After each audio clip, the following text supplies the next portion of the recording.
es potenciales, o sea, vamos a ver el potencial eléctrico. Y eso es muy rápido. Y luego voy a tratar de ver lo que es la ley de Gauss y conductores. Y ahí vamos a ver carga e imagen. Bueno, entonces, nomás quisiera hacer mención de las mates. Yo sé que ya las saben, pero pues nunca está de más repasarlas, ¿no? Por ejemplo, la divergencia. Bueno, empezamos con el gradiente mejor. Pues ustedes saben que el gradiente de... Me cambio, ahí está. Ustedes saben que el gradiente de una función escalar, f, es la parcial de f respecto a x por i unitario más la parcial de f con respecto a y, j unitario, más la parcial de f con respecto a z, k unitario, ¿no? Normalmente a f se le llama campo escalar. ¿Por qué? Bueno, porque a cada punto del espacio se le asocia un escalar. Por eso se le llama campo escalar. Y bueno, el resultado, el gradiente, pues si se fijan ya es un vector. Entonces el gradiente pues es un campo vectorial porque a cada punto del espacio le está asociando una flechita, un vectorcito. Entonces, es pues todo el gradiente de f ya es un campo vectorial. Y luego, bueno, ahí está muy bonito el gradiente. El campo vectorial, por ejemplo, si yo digo que GF mayúscula es el gradiente de f, pues se dice que f mayúscula es un campo conservativo. Eso pues viene, por ejemplo, de mecánica. Si la fuerza se puede escribir como el gradiente de una función escalar, pues entonces el campo es conservativo, conserva la energía. Ya esa función escalar es lo que le llamamos energía potencial. Bueno, en realidad la convención de físico es que sea menos el gradiente de una función escalar, ¿no? Pero bueno, no importa. Y luego, pues también ustedes saben que el rotacional de alguna función, f, pues viene dada por... Pues la expresión está medio fea, pero pues ustedes lo más seguro es que ya se sepan esta forma más sencilla de ver cómo es ¿cómo se llama? El rotacional. Digo, o sea, matemáticamente esto no tiene sentido. No voy a poner dentro de un determinante vectores unitarios, derivadas parciales y funciones, ¿no? Pero bueno, es una bonita regla para aprenderse el rotacional. Si hago este determinante y listo, ¿no? Ya. No lo voy a escribir, está muy largo, pero pues ahí está. Y luego la divergencia. Órale. Y la divergencia de un campo vectorial, o sea, esto es un campo, este rotacional se aplica pues a campos vectoriales, es decir, a funciones que a cada puntito del espacio me pongan un vectorcito, igual las divergencias. Y pues la divergencia esa sí es muy sencilla, esto me da un escalar, pero pues es muy sencillo calcularlo, ¿no?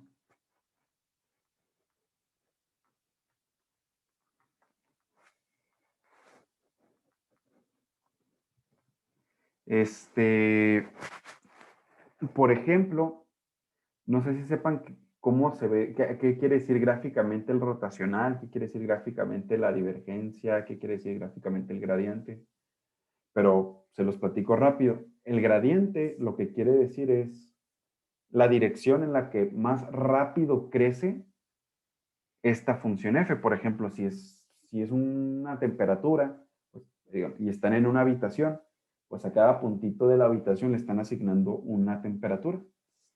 El gradiente de la temperatura, pues me va a dar una flechita, efectivamente, pero esa flechita lo que quiere decir es que si yo me paro en un puntito, ¿en qué dirección va a crecer más rápida la temperatura? No, pues sabes que la temperatura es más alta en el piso, entonces lo más seguro es que la flechita apunte hacia abajo, ¿no? O sea, la coordenada, por ejemplo, Z, sea negativa, solo por poner un ejemplo. Pero el chiste es eso, que si yo me paro en un puntito, en ese puntito, ¿en qué dirección va a estar apuntando el máximo crecimiento de esta función f? En este caso, pues les hablé de temperaturas, pero pues también puede ser, como vamos a ver, pues del potencial eléctrico. Y luego, el rotacional, básicamente es qué tanto, digamos, si el campo que yo estoy estudiando hace giros, o sea, por ejemplo, hace cosas como de este estilo, o sea, gira de esta forma,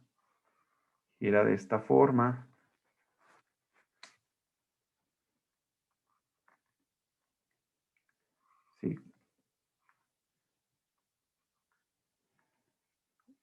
O hace círculos, no sé. El rotacional me habla de, pues sí, me da una idea, entre comillas, de qué tantos giros hace alrededor de ese puntito.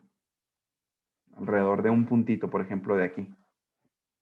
Sí, o sea, está muy rara la idea, pero matemáticamente sí se construye. Por eso se llama rotacional, porque rota alrededor de un puntito. Y la divergencia, este, la divergencia es, por ejemplo, tú te tomas un puntito, entre comillas, ves qué tanto entra de este campo F y qué tanto se dispersa en de este campo F. Y pues básicamente eso hace, me mide el flujo a través de un puntito. Y se le llama divergencia porque de alguna forma me mide qué tanto se separan, qué tanto llega a diverger el campo en ese puntito. Entonces, bueno, esas son como que las ideas geométricas, están muy locas, de hecho, pues no tiene mucho sentido hablar de qué tanto rota un campo alrededor de qué tanto rota un campo en un punto o qué tanto diverge un campo en un punto, pues no tiene mucho sentido, pero se construyen de esa forma y ya nomás se hace el límite cuando en lugar de ser una esferita, un rectangulito, la figura que ustedes quieran, pues el límite en el que el volumen se hace cero, ¿no? El límite en el que es un puntito. Esas son como que las ideas geométricas, pero lo que más nos va a interesar ahora es esto de aquí, la del gradiente.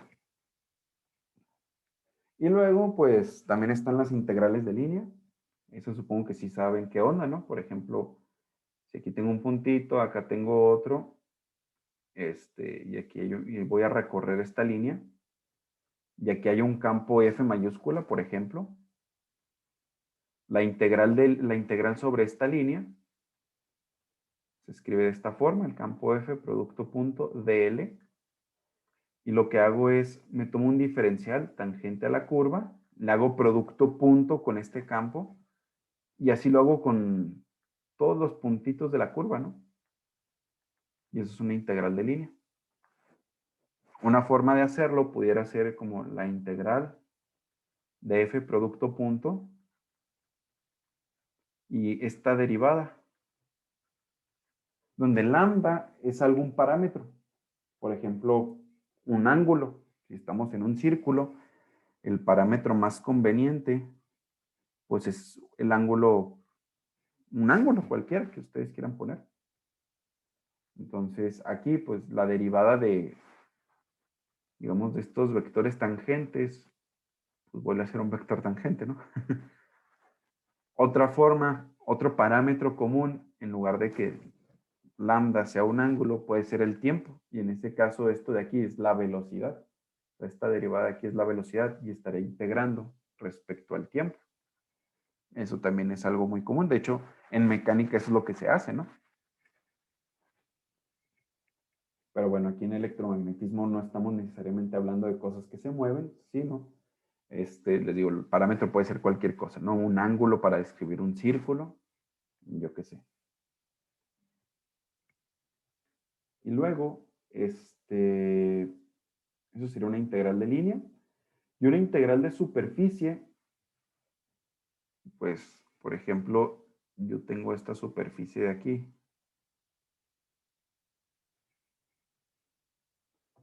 Y luego todavía está aquí. Pues como es una superficie, es medio tridimensional, ¿no?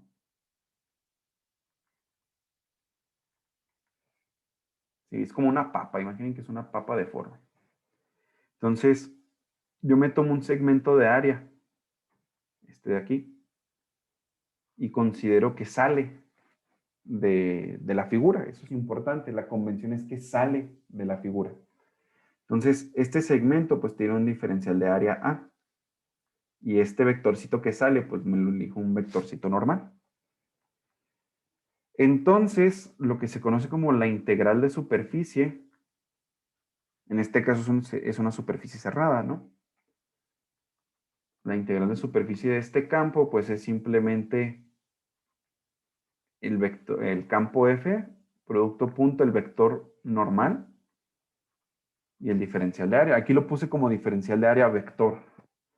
Que el diferencial de área vector, pues pueden ver que es el vector normal por el diferencial de área. Entonces, les digo, la convención que se tiene es que el campo F sale de la papa. Entonces, digo, el vector normal sale de la papa. Esa es la convención. Y esa convención vamos a estar usando. Y bueno, también ustedes saben que hay unos teoremitas bien interesantes. Y es que, por ejemplo, la integral de línea de f en una trayectoria cerrada, en una curva cerrada, puede ser esta, la curva cerrada que ustedes quieran, esta integral de línea sobre cualquiera, más bien no una, sino cualquier curva cerrada. Si esto es cero, pues f se tiene que ver como el gradiente de una función escalar. Y esto es lo que me dice que f es conservativo, que la integral de línea en cualquier curva cerrada, o sea, básicamente el trabajo de este campo f en una curva cerrada, pues siempre es cero. Y como el trabajo siempre es cero, en una curva cerrada, pues la energía se conserva. Por eso se le llaman campos conservativos. Y bueno, si f se puede ver como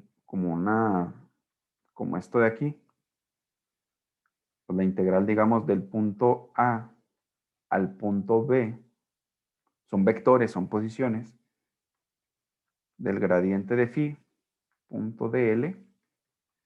Esto pues es phi evaluado en B, menos phi evaluado en A.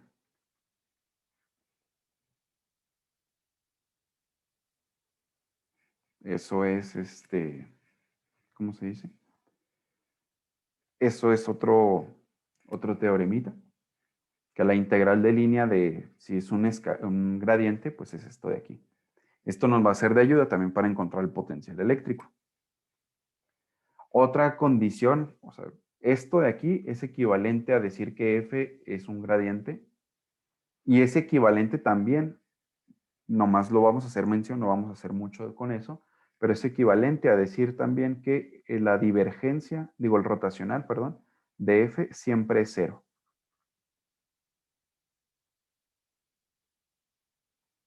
Eso también es algo importante. Y bueno, ya después de haber dado este repaso rápido de matemáticas, no es cierto, me falta una cosa. Por ejemplo, supongamos que yo estoy integrando, ¿se acuerdan que ya vimos integrales múltiples? Que yo les dije, si voy a integrar una función de x, y, digamos, la voy a integrar respecto a x, pues es como si y fuera constante. Y ya voy a integrar, ¿no? Pues esto de aquí es una función de y, o sea, solo estoy integrando x, por ejemplo, de a a b. Solo estoy integrando x, y va a quedar libre. Esto sería una función de y, por ejemplo, g de y. Entonces, bien, yo la pudiera derivar, ¿no? Si yo pudiera sacar, por ejemplo, la derivada parcial respecto a y de la integral de a b de f de x, y de x. Y es libre. O sea, a y no le estoy haciendo nada. ¿Están de acuerdo que yo pudiera calcular esa derivada, no? Si yo calculo esa derivada, pues se puede demostrar, ¿no? Pues claramente no lo vamos a hacer, no somos matemáticos para hacerlo, pero se puede demostrar que esto es la integral de a b de la parcial de f con respecto a y, diferencial de x, ¿no? Que si no es, básicamente lo que dice esto es que si la variable respecto a la cual estoy derivando parcialmente no es la variable respecto a la cual estoy integrando, puedo meter la derivada y no pasa nada. Eso es lo que me dice este teoremita. Algunos le llaman como el truco de Feynman, creo. El truco de Feynman bajo el signo de integral, le llaman. O bajo la derivada. No me acuerdo. El chiste es que pues, este truquito es muy conocido. Y es importante que lo sepan. Bueno, entonces, ahora sí, basta de repaso de matemáticas y empecemos. ¿Sí estoy grabando? Sí. Okay. Entonces, el día de ayer, por ejemplo, habíamos visto que el campo eléctrico para una distribución de puntitos era la suma sobre i de 1 entre 4pi epsilon 0. Bueno, esto lo pudiera incluso sacar de la suma. De la carga QI multiplicada por el punto donde yo quería saber el campo menos donde se encontraba la carga I dividido, que yo le puse aquí una prima, porque si tiene prima se refiere a la fuente del campo, si no tiene prima, dijimos que se iba a referir a el punto donde yo quería saber el campo. Dividido entre la magnitud de ese vector al cubo, ¿no? Mencionamos esto. Pero resulta que hay algo muy interesante y es que el gradiente de 1 entre R menos RI', este gradiente es igual a menos R menos RI dividido R menos RI', aquí me falta la prima, al cubo. Aquí a lo mejor tendría que ser más específico diciendo que son respecto a las coordenadas de R. O sea, esta R donde yo quiero saber el campo tiene coordenadas X, Y, Z. Y pues el gradiente es la parcial respecto a X, la parcial respecto a Y, la parcial respecto a Z. O sea, es respecto a las coordenadas no primadas este gradiente. Creo que a lo mejor ahí debería ser claro, pero bueno. Entonces, háganlo. Está muy sencilla hacer esta talachita, no es nada complicado. El asunto es que si yo sustituyo esto aquí arriba, estaría diciendo que el campo eléctrico es igual a la suma respecto a I de 1 entre 4pi epsilon 0, la carga QI, que lo voy a poner, carga QI, por menos el gradiente de 1 entre R menos RI', y listo. Eso sería todo, ¿no? Pues estas son derivadas parciales, ¿no? Y estos de aquí, pues son constantes. Los puedo meter a las derivadas parciales. Y luego estoy sumando derivadas parciales, pues simplemente puedo meter la suma. Entonces esto sería menos el gradiente de la suma sobre I de 1 entre 4pi epsilon 0 QI dividido R menos RI prima. Uy, qué feo. Así lo dejo. Entonces, básicamente lo que estoy diciendo es que el campo eléctrico es menos el gradiente de una función escalar. Si se fijan, todo lo que está dentro de aquí de este paréntesis es un escalar. Estoy diciendo que es menos el gradiente de una función escalar. Entonces pues ya digo, esto es un campo conservativo y a este escalar pues le llamo potencial eléctrico, por obvias razones.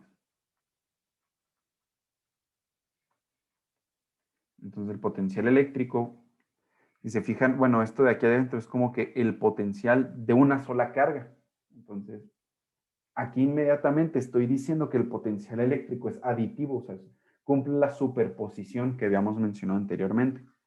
Que yo calculo el campo eléctrico de una carga como si el resto no existiera y luego ya sumo todos los potencialitos que calculo.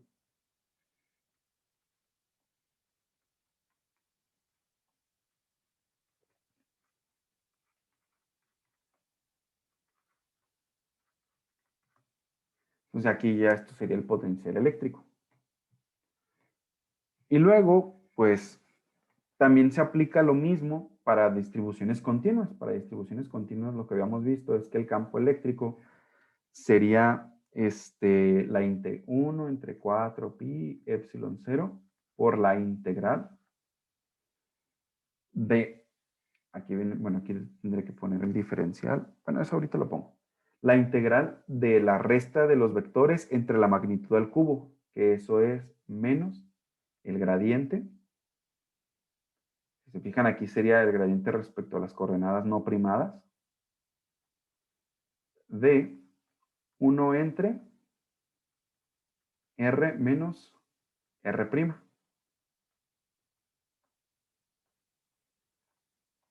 Y aquí el diferencial de carga. Es prima, le pongo una prima porque recuerden que estoy integrando respecto a las coordenadas, no digo a las coordenadas primadas, que es donde se encuentra la carga. Entonces, básicamente, estas derivadas parciales son respecto a las no primadas y estas integrales son respecto a las coordenadas primadas, o sea, son variables distintas. Entonces puedo aplicar el truco que mencioné arriba. Entonces primero saco el signo menos y luego después saco las derivadas parciales. Y esto sería menos el gradiente de R por 1 entre 4pi epsilon 0 de la integral del diferencial primado entre R menos R'.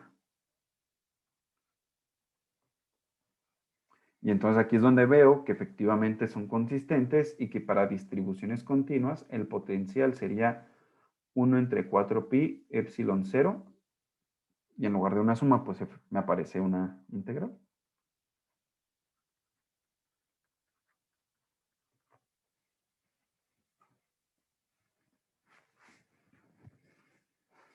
Muy bien.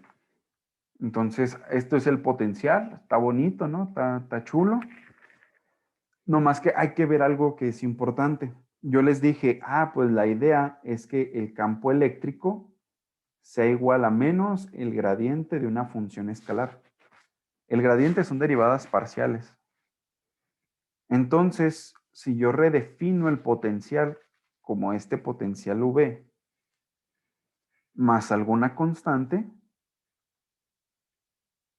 pues me sigue dando el mismo campo eléctrico, ¿no? Y la razón por la que me sigue dando el mismo campo eléctrico es porque el gradiente son derivadas parciales y esto es una constante y la derivada de una constante es 0. Entonces yo le puedo sumar cualquier constante y voy a tener el mismo campo. Es decir, yo puedo decir que en realidad el potencial eléctrico no es esto de aquí, sino, bueno, eso más una constante.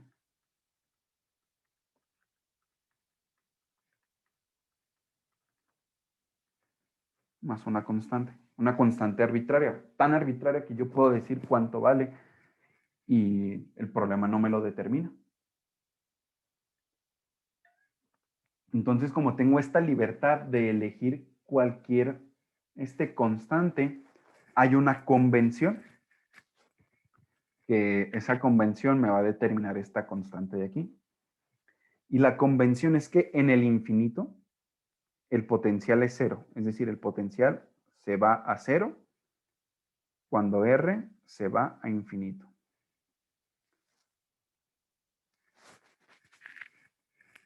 Entonces, pues esta convención es consistente con el de una carga puntual, ¿no? El campo eléctrico de una carga puntual o de una distribución de cargas puntuales, como vimos arriba, era 1 entre 4pi epsilon 0, la carga entre R menos R'. Si R se va a infinito, pues todo esto se va a cero, ¿no? Y en ese caso, pues se cumple esta convención de aquí. Entonces, básicamente lo que estoy diciendo es que fijé el cero de potencial, así se le llama esto, el cero de potencial en el infinito.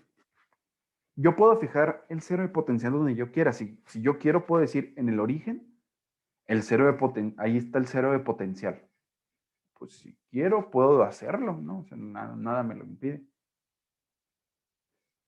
O no, pues yo quiero que el cero de potencial esté a 3 metros de la carga. Pues adelante, nada te lo impide. O sea, el cero de potencial es arbitrario. La convención es que el cero de potencial esté en el infinito. Esa es la convención. Y es una convención bastante buena porque, por ejemplo, para cargas puntuales, lo que estoy diciendo es que si la carga es positiva, el potencial siempre va a ser positivo. Y si la carga es negativa, el potencial siempre va a ser negativo.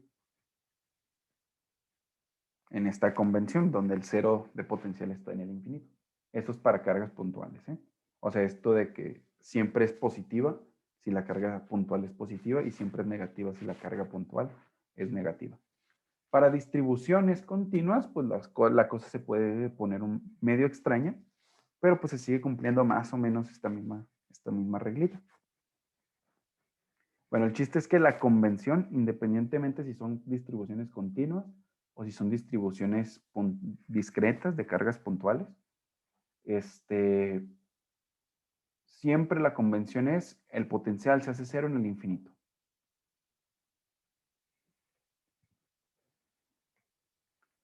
Ahora, eso me va a ayudar a decir, a ver cómo es el potencial eléctrico si conozco el campo. Por ejemplo, habíamos visto arribita que la diferencia de la función escalar, por ejemplo, de B a A, estoy parado en el punto B, menos el potencial si estoy parado en el punto A, tiene que ser igual a la integral del campo.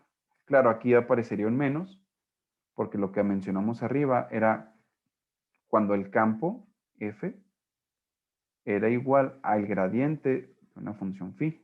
En este caso es menos el gradiente. Pero bueno.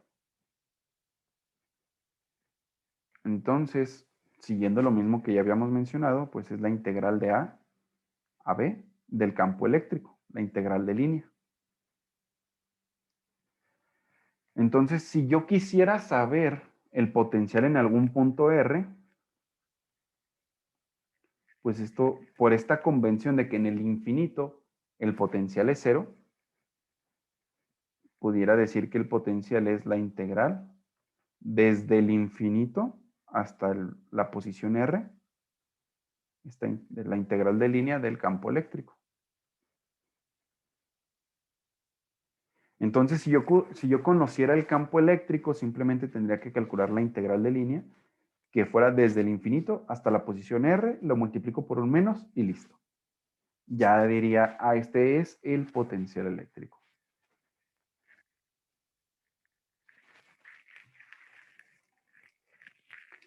Bueno, entonces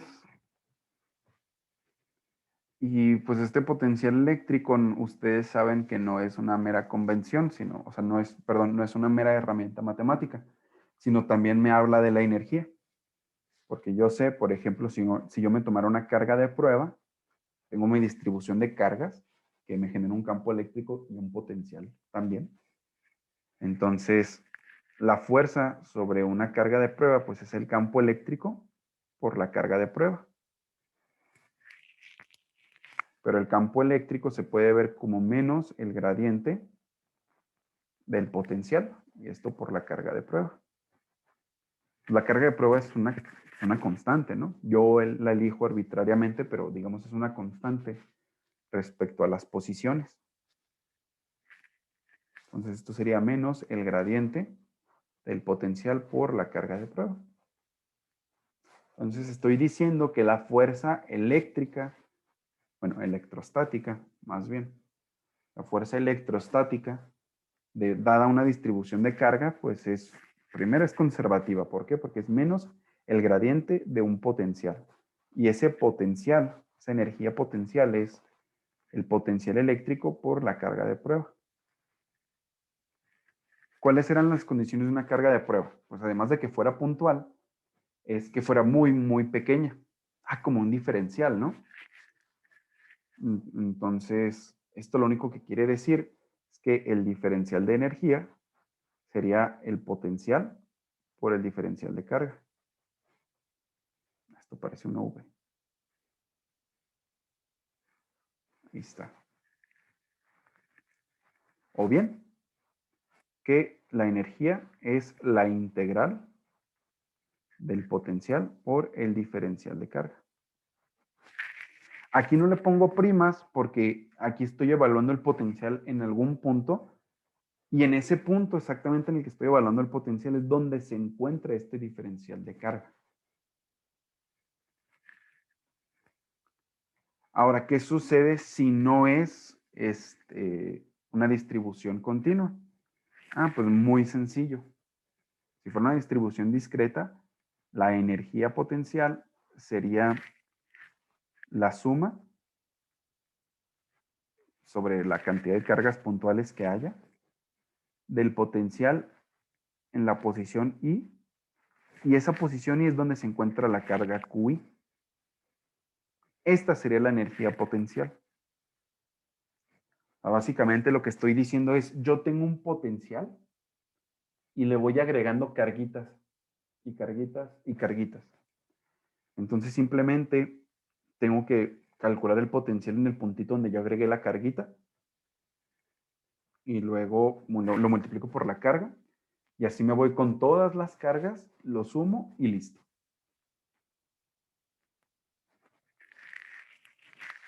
Ahora, eso es como si pareciera como que el potencial VI V evaluado en RI es como que externo.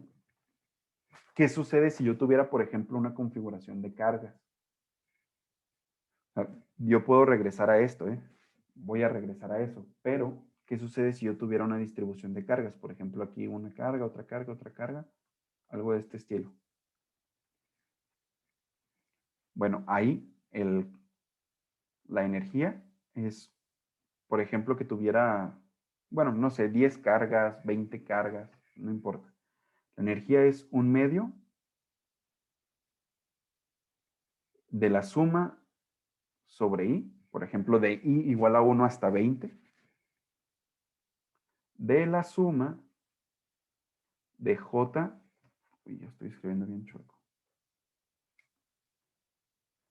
de J con J distinto de I, esto es importante,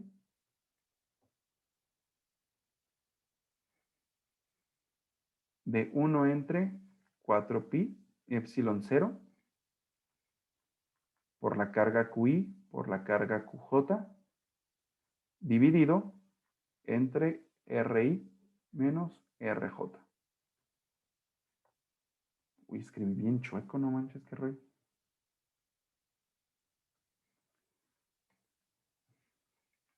Entonces, ¿por qué un medio? Bueno, si ustedes, por ejemplo, tienen aquí, las enumeran estas cargas, Por ejemplo, la carga 1, la carga 2, la carga 3, la carga 4, la carga 5, si quieren, ¿por qué no? Digamos que estos son los valores de I. Entonces, I toma valores 1, 2, 3, 4, 5. Luego, por ejemplo, digamos que estos son los valores de J. 1, 2, 3, 4, 5. Supongamos que solo tenemos 5 cargas. Primeramente pongo la condición de J distinto de I porque pues no tiene sentido que calcule el potencial. Bueno, más bien no tiene sentido que calcule la energía de una carga puntual sobre sí misma. O sea, como que si yo pongo una carga puntual, pues sí ejerce un potencial, pero ese potencial ejercerse sobre sí mismo como que está muy raro, ¿no?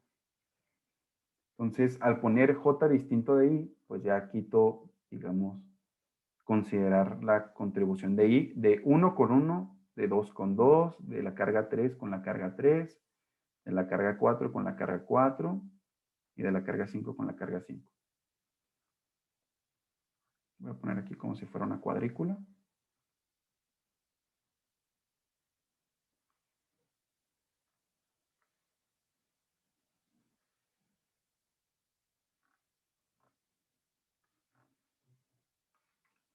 Entonces, ¿qué es lo que hago aquí? Bueno, si se fijan, yo lo que quiero es decir, me tomo la carga 1 y veo cuál es la energía con la carga 2, luego con la carga 3, con la carga 4, luego con la carga 5. Luego llego con la energía, con la carga 2, pues yo ya consideré la interacción entre la carga 1 y la 2, entonces no tendría por qué volver a considerar esto. No tendría, porque ya lo consideré aquí. Ya lo consideré con esta interacción. Entonces ya nomás vería la interacción de la 2 con la 3 y de la 2 con la 4 y de la 2 con la 5. Sucede lo mismo con la 3. No tengo por qué ver de nuevo la interacción de la 3 con la 1 porque aquí ya está. Ni de la 3 con la 2 porque aquí ya está. Entonces simplemente veo cómo es la energía entre la 3 y la 4 y la 3 y la 5. Y luego pues de la 4 sucede lo mismo, solo tendría que ver con la 5. Y de la 5, pues si solo tengo 5 cargas, pues ya, hasta ahí quedó. ¿Por qué? Porque ya vi la interacción de la 5 con la 1, de la 5 con la de la 5 con la 1, de la 5 con la 2, la 5 con la 3, la 5 con la 4, la 5. Pues ya la 5 con la 5, no sé cuánto. Pero yo le estoy poniendo aquí que se sume todo, o sea, la única condición que estoy poniendo aquí es que J sea distinto de I, pero J e I pueden ir de 1 a 5 siempre y cuando sean distintos. O sea, básicamente lo que estoy haciendo es también considerar esto. O sea, estoy contando el doble. Por ejemplo, yo le puedo decir a la I que la I valga 3. Y le digo a la J, aquí le estoy diciendo a la J, tú te puedes mover entre 1 y 3, siempre y cuando, digo, entre 1 y 5, siempre y cuando no valgas 3. Pues la J va a ir de 1, 2, no vale 3, pero sí 4 y sí vale 5.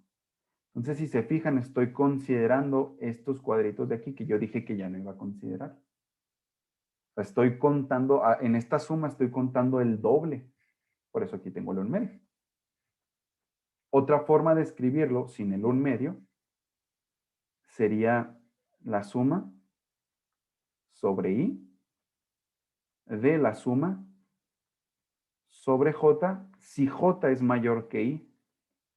Por ejemplo, si I vale 3, J va a empezar a contar desde 4 y desde 5 y luego a 5 y luego 6 y luego 7. Es decir, J va a tomar todos los valores que sean mayores que I. Si lo escribo de esa forma, pues ya no tengo que ponerle 1 medio.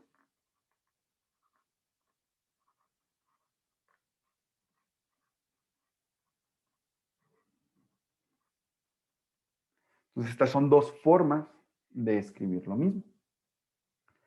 Entonces, de aquí yo ya puedo ver cómo puedo escribir este potencial de aquí.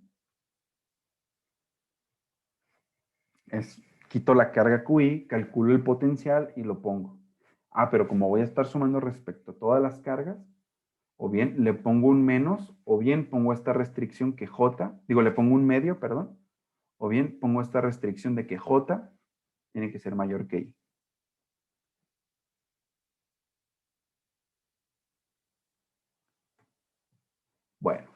Entonces, esa es la energía para una distribución discreta. Y si la distribución es continua, aquí se pone interesante. Y aquí sí les tengo que aclarar que es solo para distribuciones continuas.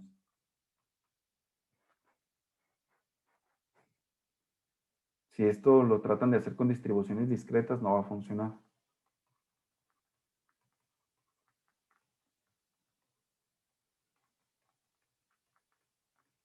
Para distribuciones continuas hay una densidad de energía.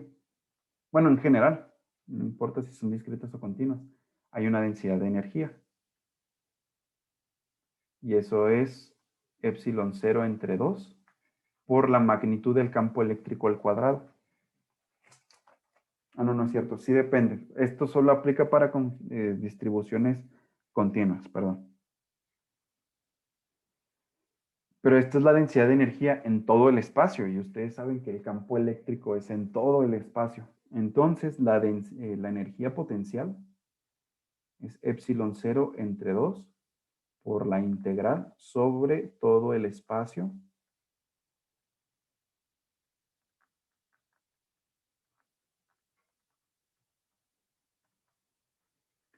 del campo eléctrico, y aquí pongo diferencial de volumen. Esto de aquí pues sería la energía potencial total en una distribución continua. Eso es importante, en una continua.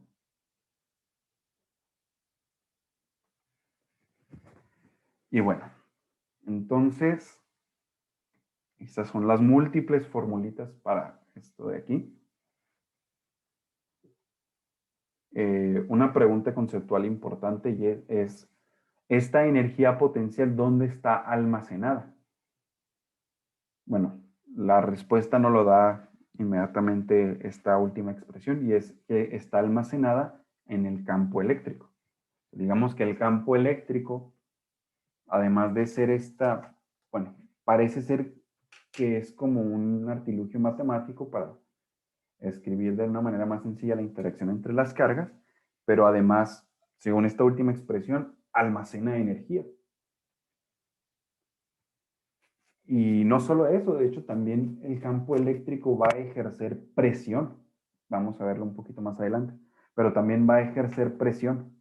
Entonces, más que un artilugio matemático, pues sí parece ser que sí tiene relevancia física, ¿no? Porque ahí se almacena energía, además el campo eléctrico ejerce presión, entonces también se ve que bueno, espero yo que veamos más adelante cuando veamos también magnetismo, que los campos eléctricos y magnéticos juntos también tienen momento lineal, también tienen momento angular, entonces pues son cosas muy interesantes, ¿no? No nomás es una mera cosa matemática y ya, sino como que tienen propiedades físicas. Pero bueno, dejando de lado todo esto, mencionamos rápido la ley de Gauss.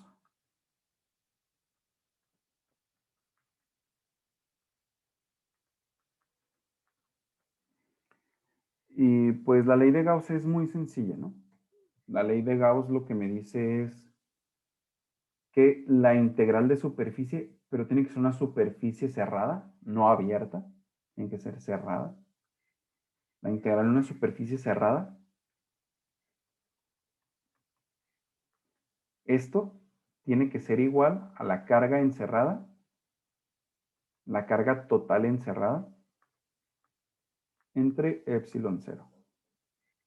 Si son cargas puntuales, pues son la suma de las tres cargas puntuales. Si es una distribución de carga, bueno, pues la carga total ahí encerrada en esa superficie.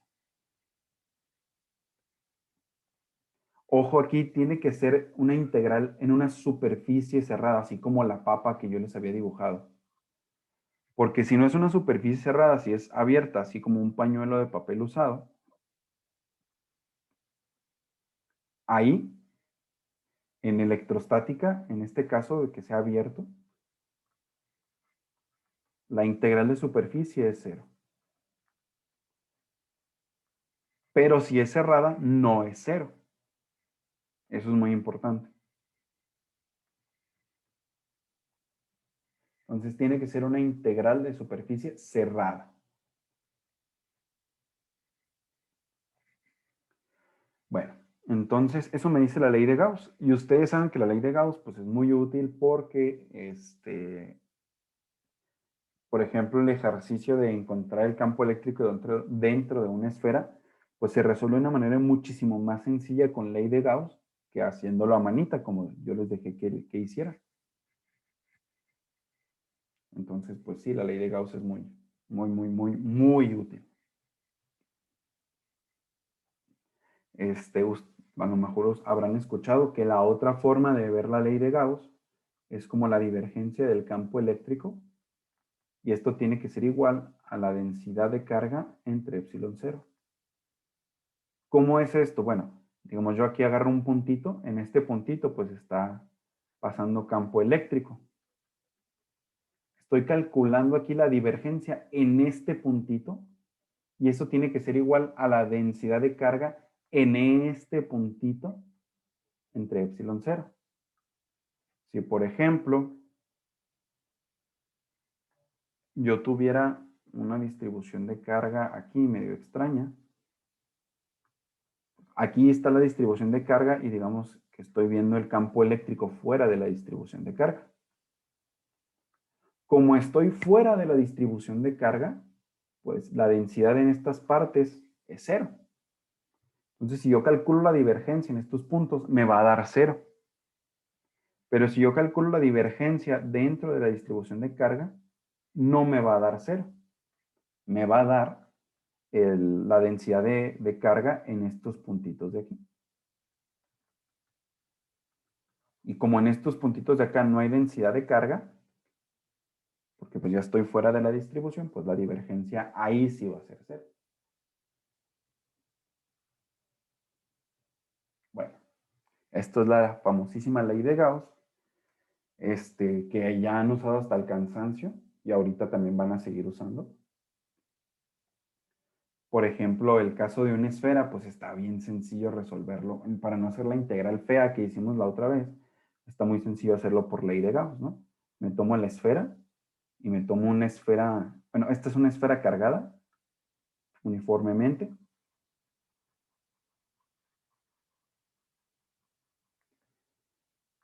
Y concéntrica esta esfera, me tomo otra esfera.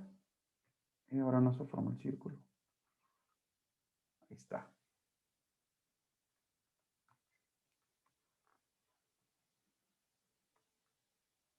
Ahí está, están concéntricas ahí, ¿no? Sí. Ah, no.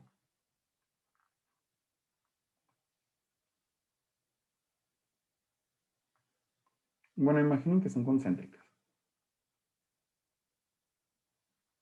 Sí, más o menos. Entonces,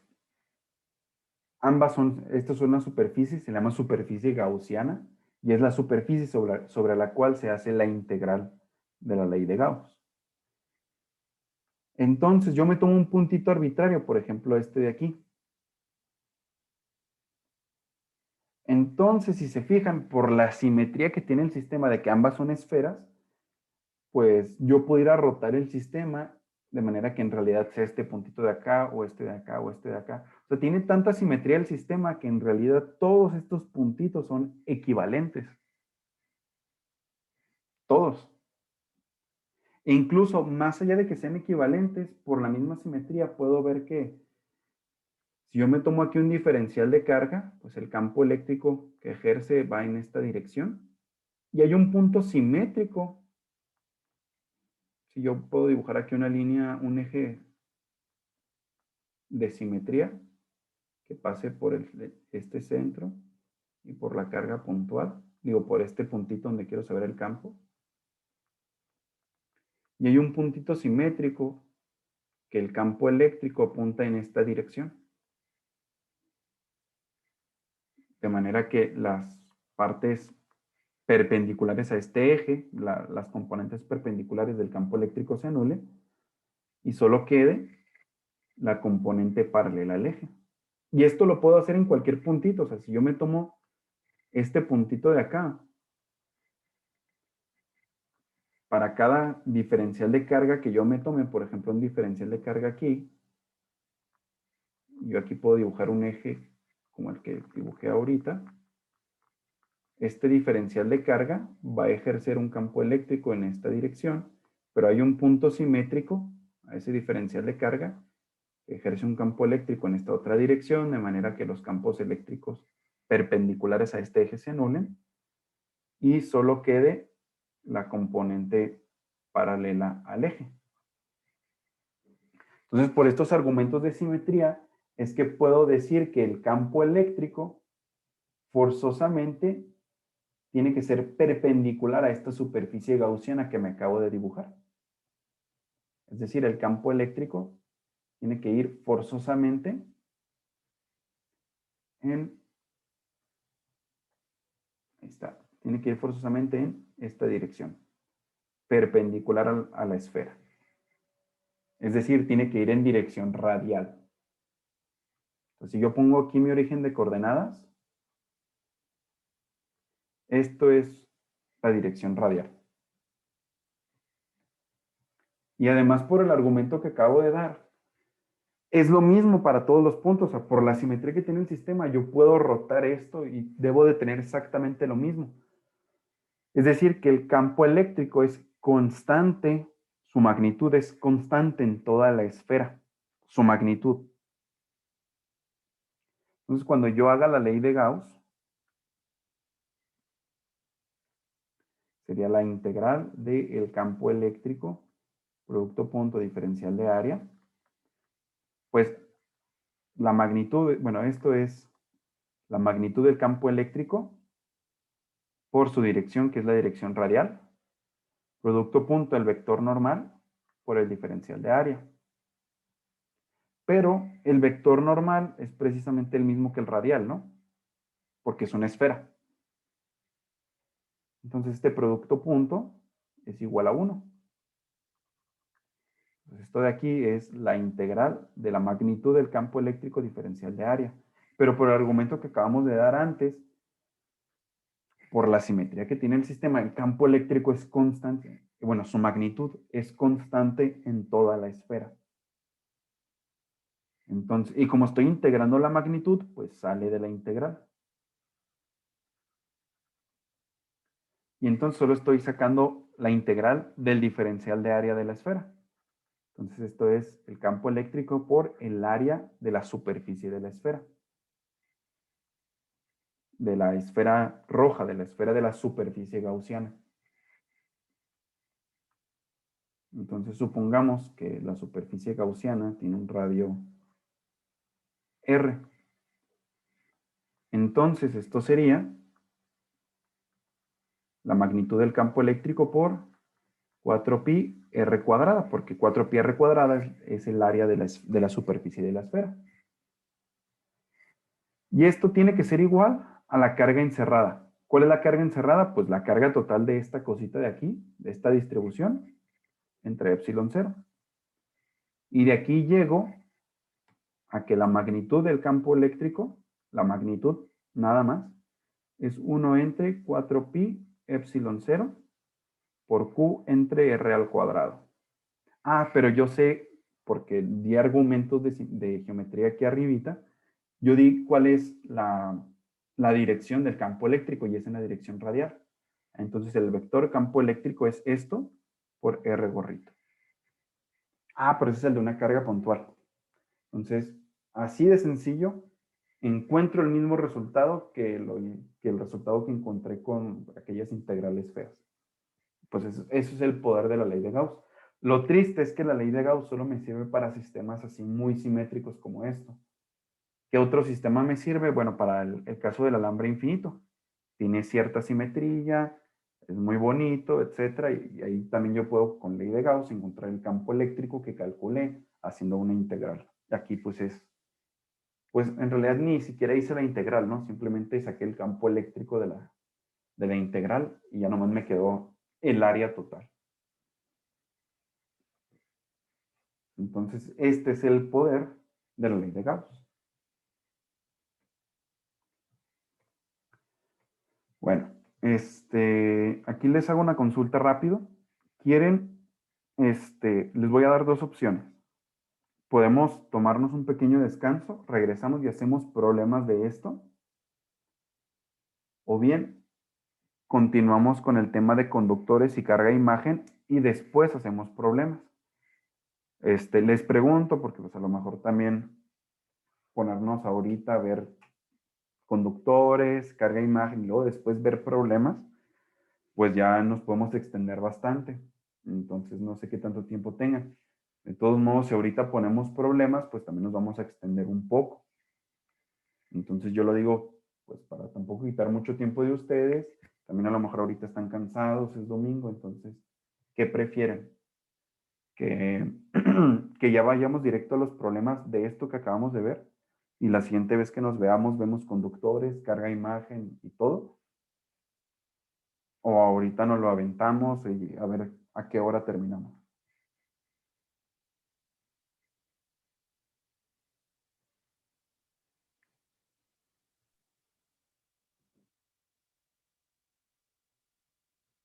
Pues yo creo que podríamos ya irnos directo a los problemas, profe. ¿Ok? Sí. Muy bien. Entonces, sirve que ahora sí, si tienen dudas, pues los resolvemos aquí mismo. Nomás, no sé si quieran tomarse un pequeño descanso de 5 minutos, yo sí, la verdad, quiero ir a tomar agua y caminar un poquito. Entonces, ¿les parece que nos tomamos un descanso de 5 minutos? Sí, está bien. Sí, profe, muchas gracias. Está bien. Entonces, los problemas que vamos a hacer son los siguientes. El problema 1 va a ser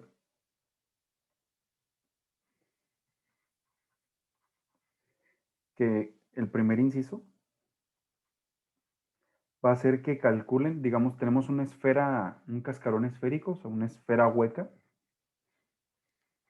El nombre correcto es un cascarón esférico cargado.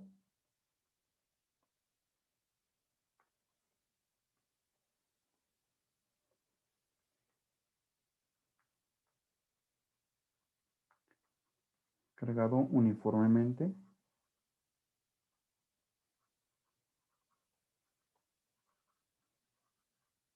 Uy, no ocupo. Ahí tiene una carga Q y un radio A. Eso debería ir arriba.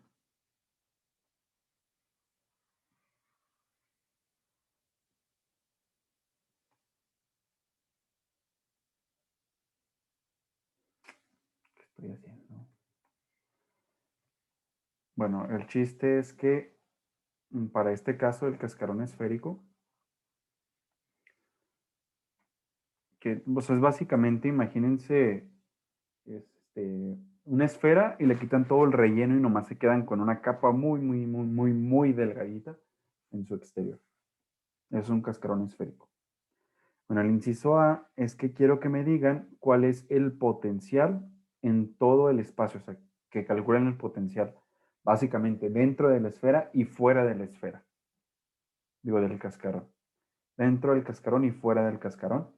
Pero quiero que lo hagan a partir de la formulita, o sea, a partir de la integral, que es 1 entre 4pi epsilon 0, la integral del diferencial de carga entre R menos R'. ¿Sí? Quiero que calculen esto. Y el inciso B, quiero que hagan lo mismo, pero ahora con ley de Gauss. ¿Cómo van a hacer eso? Bueno, pues muy sencillo. Con ley de Gauss van a encontrar el campo eléctrico y ya que hayan encontrado el campo eléctrico, me van a poder decir cómo es el potencial. Porque recuerden que también vimos una expresión para el campo, digo, para el potencial, si ya conocíamos el campo eléctrico. Era la integral de línea del campo eléctrico, perdón, que inicia en el infinito y termina en el puntito donde yo quiero saber el campo. Bueno, donde yo quiero saber el potencial. Entonces, ya que conozcan el campo por ley de Gauss, pues integran para encontrar el potencial. Y de esa forma, pues van a corroborar que la integral que hicieron está bien. O también pueden corroborar de esta forma que el procedimiento que usaron con ley de Gauss está bien. O sea, si coinciden, pues ya sería muy poco probable que se hayan equivocado en ambos procedimientos. Digo, puede ser, pero pues ya estaría muy raro.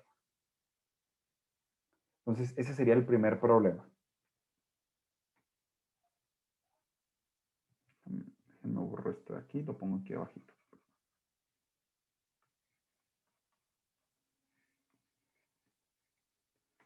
Luego, el segundo problema es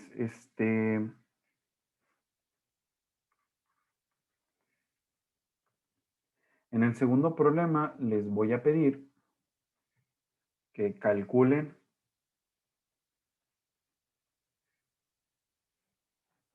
perdonen mi dislexia, calcular el campo eléctrico de una esfera uniformemente cargada por ley de Gauss. Bueno, ya lo calculamos fuera por ley de Gauss, ahora calcúlenlo dentro.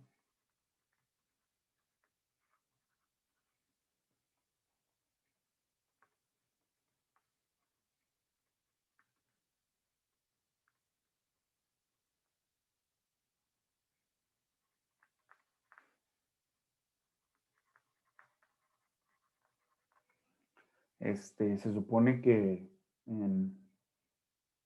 si hicieron los ejercicios que les dejé, pues ya saben cómo debe de ser la expresión. Ya nomás calculen, háganlo por ley de Gauss y corroboren que les da lo mismo. El problema 3 va a ser calcular la energía total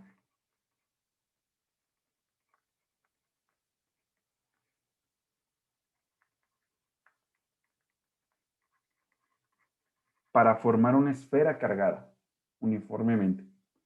Ya ven que les dije, para calcular la energía total de una distribución uniforme es la integral del campo eléctrico. Bueno, como ya conocen cómo es el campo eléctrico en todo el espacio de una esfera uniformemente cargada, me pueden decir cuál es la energía que se requirió para formar esa esfera.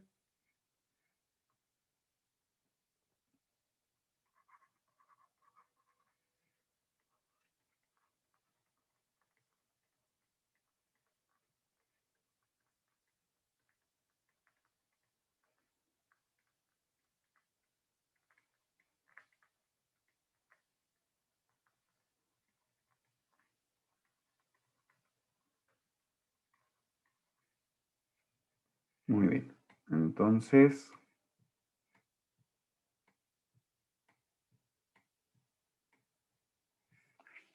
luego,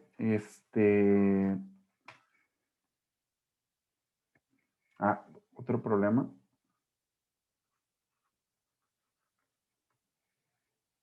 Quiero que me calculen el potencial eléctrico de un dipolo.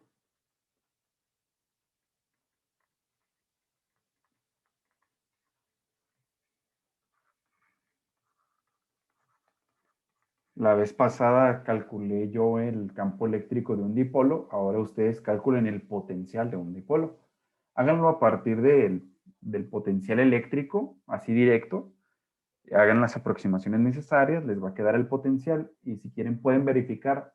Si sacan el gradiente de eso, les debería quedar el campo eléctrico que ya calculamos. Entonces, pues hagan eso, calcular el potencial de un dipolo. Luego, como problema 5,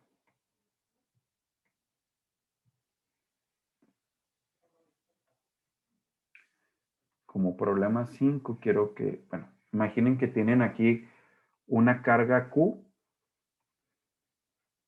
y acá tienen una carga menos 2Q. Y están separados una distancia D. O en más. Sí, dejémoslo si están separados una distancia D. Quiero que me digan cuáles son las líneas equipotenciales en el plano.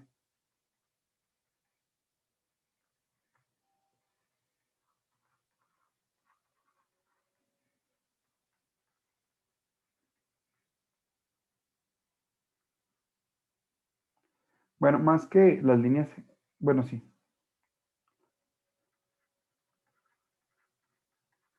¿Cuáles son las líneas equipotenciales con potencial cero? ¿Qué es una línea equipotencial? Bueno, el nombre de los equi pues es igual, entonces son las líneas que tienen que el potencial es igual. O sea, que el potencial es constante en toda esa línea. Me muevo de esa línea, el potencial cambió, pero si solo me muevo sobre esa línea, el potencial eléctrico es constante. Quiero que me calculen cuáles son las líneas equipotenciales donde el potencial es cero.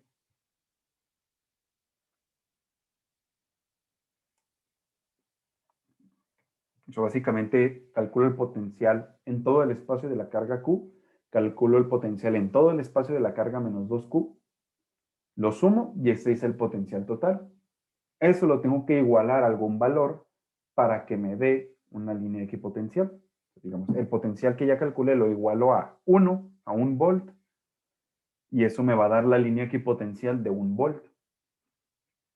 Si lo igualo a 0, me va a dar la línea equipotencial donde tengo 0 volts de potencial. Es más, hagamos eso. Además del 0, quiero que también lo calculen para 1 volt.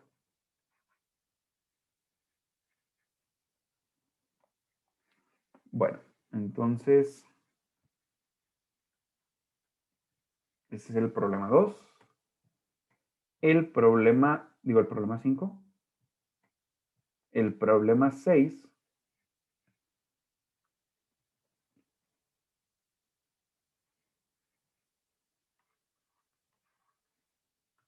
es que si tienen dos cargas, una carga Q y una carga menos Q, quiero que me digan cuál es la superficie equipotencial.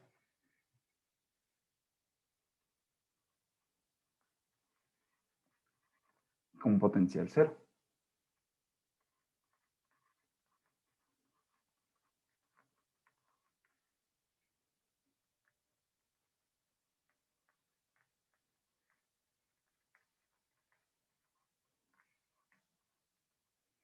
Aquí, o sea, aquí me refiero que están en el plano, digo, aquí están en el espacio tridimensional, ¿no? Está esto, así, ¿no? X, Y y Z. Coloquen esto donde quieran, pero el chiste es que están en el espacio. Y acá, en el otro caso, les digo, aquí coloquen el sistema de coordenadas donde crean que es conveniente. En este caso, pues es solo en el plano. En este caso solo está el plano X, Y. Aquí están, en el problema 5 están restringidos al plano y en el problema 6 no, ahí sí es todo el espacio. ¿De qué? Ah, sí, eso estaría bueno. Quiero que calculen la energía potencial de este sistema. Quiero que calculen la energía potencial de un cuadrupolo.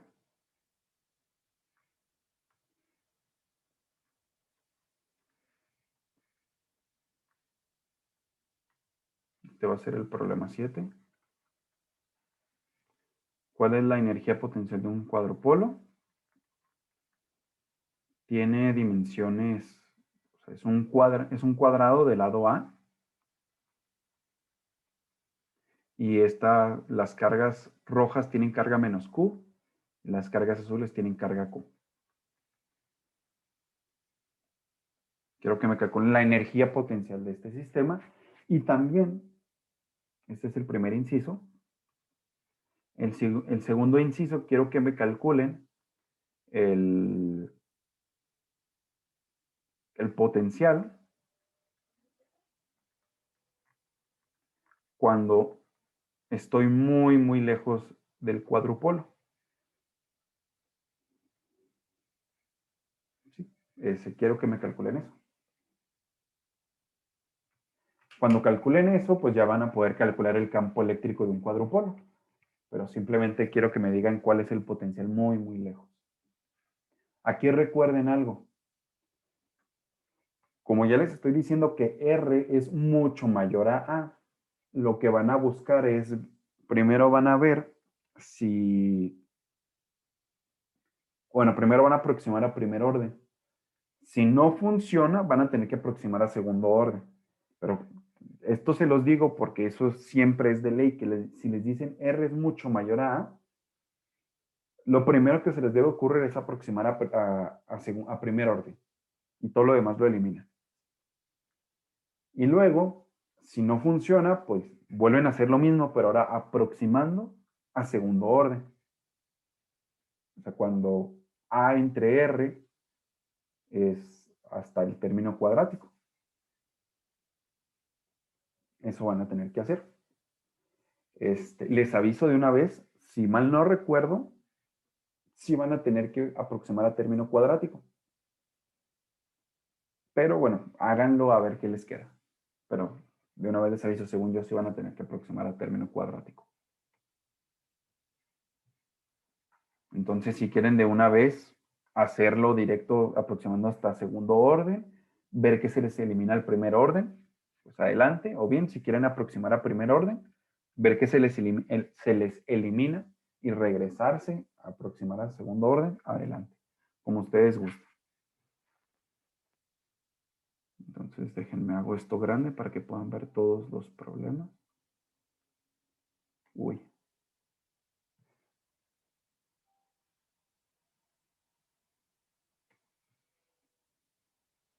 Ahí se ve bien, ¿no? No.